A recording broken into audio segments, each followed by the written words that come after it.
മനോഹരമായൊരു സൂഫി കഥ പറയാം. ഒരിക്കൽ മഹാസൂഫി ഗുരുവിൻ്റെ അടുത്ത് ഒരു ആത്മാന്വേഷി വന്നു. അദ്ദേഹത്തിന് ഒരു സംശയമുണ്ടായിരുന്നു. അള്ളാഹു വിശുദ്ധ ഖുർആനിൽ അള്ളാഹുവിനെ കുറിച്ച് തന്നെ പരാമർശിച്ചത് അള്ളാഹു അഹ്സനുൽ ഖാലിഖീൻ, സൃഷ്ടികളിൽ വെച്ച് ഏറ്റവും അഹ്സനാണ്, ഏറ്റവും എക്സലൻ്റാണ് എന്നാണ് അള്ളാഹു പറഞ്ഞത്. അപ്പോൾ ഈ ആത്മാന്വേഷി സൂഫി ഗുരുവിനോട് ചോദിക്കുകയാണ്, അപ്പോൾ സ്രഷ്ടാവ് എന്ന ഖാലിഖ് എന്നുള്ള പദപ്രയോഗത്തിന് അർഹനായ ആളുകൾ ഭൂമിയിൽ വേറെയുണ്ടോ? അള്ളാഹു വല്ല യഥാർത്ഥ ഖാലിഖ്, പിന്നെ എന്തുകൊണ്ടാകും അള്ളാഹു ഇങ്ങനെ അഹ്സനുൽ ഖാലിഖീൻ, ഞാനാണ് സൃഷ്ടികളിൽ വെച്ച് ഏറ്റവും അഹ്സനി എന്ന് പറയാൻ കാരണം എന്താണെന്നുള്ളതാണ് ഈ ആത്മാന്വേഷിയുടെ സംശയം. വളരെ ബുദ്ധിപരമായ യുക്തിപരമായ സംശയം. മഹാസൂഫി ഗുരു പറഞ്ഞു കൊടുത്തൊരു മറുപടി: ഒരു മരപ്പണിക്കാരൻ ഒരു കസേരയുണ്ടാക്കുന്നു, കട്ടിലുണ്ടാക്കുന്നു. അയാൾ അതുണ്ടാക്കുന്ന ഒരർത്ഥത്തിൽ ഖാലിഖാണ്. മനുഷ്യൻ സൃഷ്ടിക്കുന്നതൊന്നും വളരുകയോ അതിൽ നിന്ന് വേറൊന്നും ഉണ്ടാവുകയോ ചെയ്യുന്നില്ല.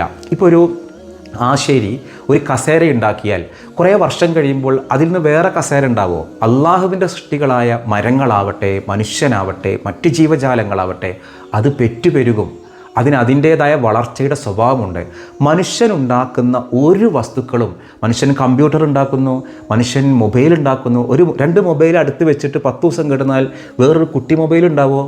ഒരിക്കലും ഇല്ല. ഇതാണ് അള്ളാഹു എന്ന ഖാലിഖും നമ്മൾ എന്ന ഖാലിഖും തമ്മിലുള്ള വ്യത്യാസം. അപ്പോൾ സൂഫി ഗുരു പറഞ്ഞു കൊടുക്കുകയാണ്, എല്ലാ ഖാലിഖുകളെയും, ഇങ്ങനെ സൃഷ്ടിക്കുന്ന എല്ലാ സൃഷ്ടാക്കളെയും പടച്ചവൻ അള്ളാഹുവാണ്. അള്ളാഹുവും വേറൊരു ഖാലിഖാണ്. എന്തൊരു മനോഹരമാണ്!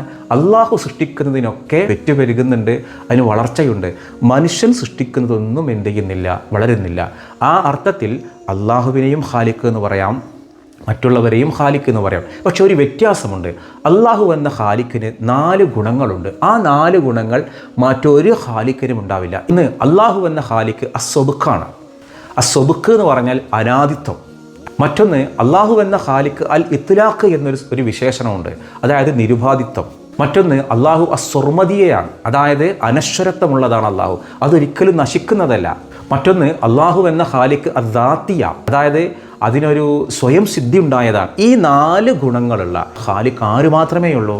അള്ളാഹു. അതാണ് ലാ ഇലാഹ ഇല്ലല്ലാ. ഒരു ഉമ്മ വീട്ടിൽ പത്തിരി ഉണ്ടാക്കിയാൽ ആ പത്തിരി ഇങ്ങനെ എടുത്തിട്ട് പാത്രത്തിലിട്ടാൽ അതിൽ നിന്ന് വേറെ 5 പത്തിരി വേറെ ഉണ്ടാവുമെങ്കിൽ സുഖമാണ്. അങ്ങനെ ഉണ്ടാവില്ല. അതൊരു ഖാലിഖ്. പക്ഷെ അതാരല്ല? സ്വർമദിയല്ല, ദാത്തിയല്ല, ഇത്ലാഖല്ല. ഈ 4 ഗുണങ്ങൾ അതിനില്ല. അള്ളാഹുവാണ് യഥാർത്ഥ ഖാലിഖ്. ഈ സൂഫിക്ക് നിങ്ങൾക്ക് ഇഷ്ടമായെങ്കിൽ നിങ്ങളുടെ അഭിപ്രായം താഴെ കമൻറ്റ് ചെയ്യുക.